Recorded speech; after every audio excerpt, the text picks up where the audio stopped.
Welcome back to the Red Wings Report with Strings and Pucks. This is Jeremy Laura, the stuttering guitarist.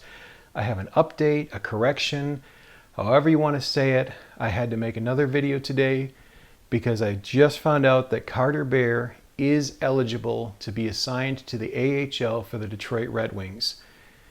The miscommunication, the misunderstanding came between how the NHL defines age in terms of the draft, which is a September birthday, and how the CHL looks at age, and that's based on January. So this is from ProHockeyRumors.com. I'll put a link in the description. This is on their list of players who are potentially able to take advantage of this rule this year. Bear is the only player from the 2025 draft class on this list, and that has to do with the difference between how the NHL defines draft eligibility and how the CHL defines a player's age for a given season.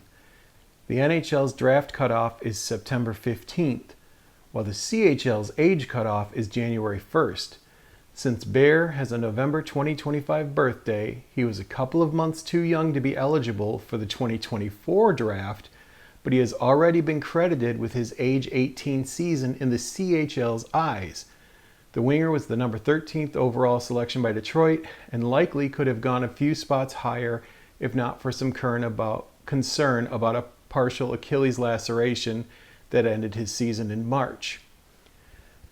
So Bear is as unique a case as it gets. Because he has a late birthday, November, he couldn't have been drafted in 2024, and then his injury, this is a potential big get for the Detroit Red Wings. And how this affects the team in particular is that if Carter Bear is assigned to the AHL, they get to camp, they decide that's where he's better set. And I don't see a reason not to. He's already done his 18-year-old season in the CHL. If this is available, let him use this opportunity. So if Carter Bear is assigned to the AHL, that's the potential of 5 Detroit Red Wings first-round picks playing in Grand Rapids. So you have, of course, Nate Danielson, who leads the way, in my opinion, to break the roster in Detroit. First-round selection.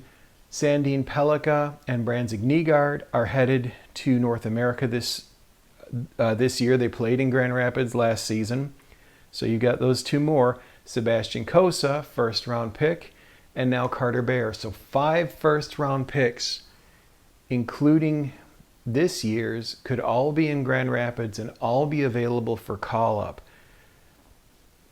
With the unique situation in Detroit not being able to get things done in free agency the way they wanted, you're adding another person who, if he breaks out, could at least get a look at the NHL at a young age that, to me, is nothing but good for his development. But in order, I'd have to guess Danielson is the most likely to get a call up, and then non-first round pick Lombardi. But of these guys, Sandin Pellikka, Brandon Nygaard, and then Bear, and I just think Kossa's game is still, he needs to iron it out, and he'll be better served with the season in Grand Rapids.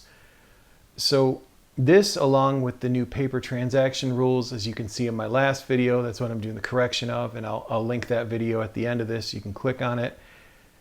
They can't just do a paper waiver or send down, not waiver, but if they call up Danielson or Brandon Nygaard or Bear or Sandin Pellikka and they reassign him to the AHL, they have to play an AHL game before coming back up. So one of these guys could get an extended stay in Detroit based on that new rule, that new no paper waivers.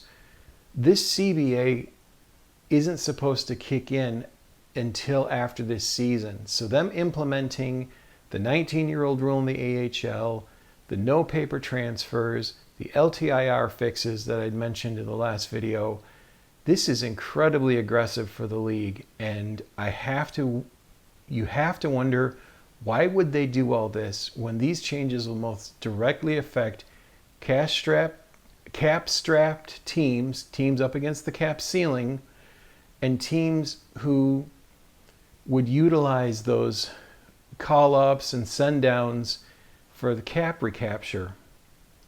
And of course, you're looking at the Florida Panthers, who they haven't been in this kind of cap situation in forever.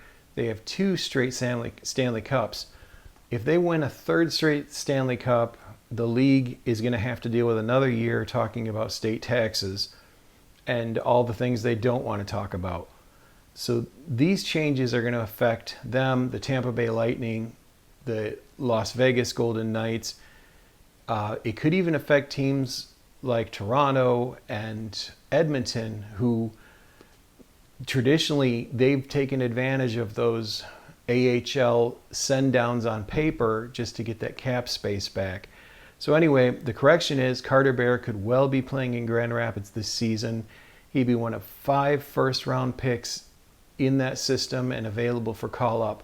Let me know, do you like this? Are you excited that Bear could have a legitimate shot at being in a Red Wings uniform this year?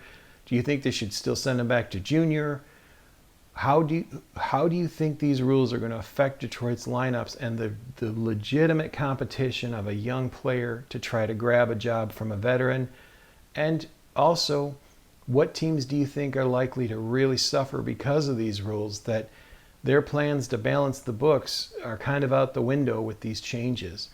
Please like, please subscribe. We're getting really close to the preseason, and as news comes, I'll make sure to update you.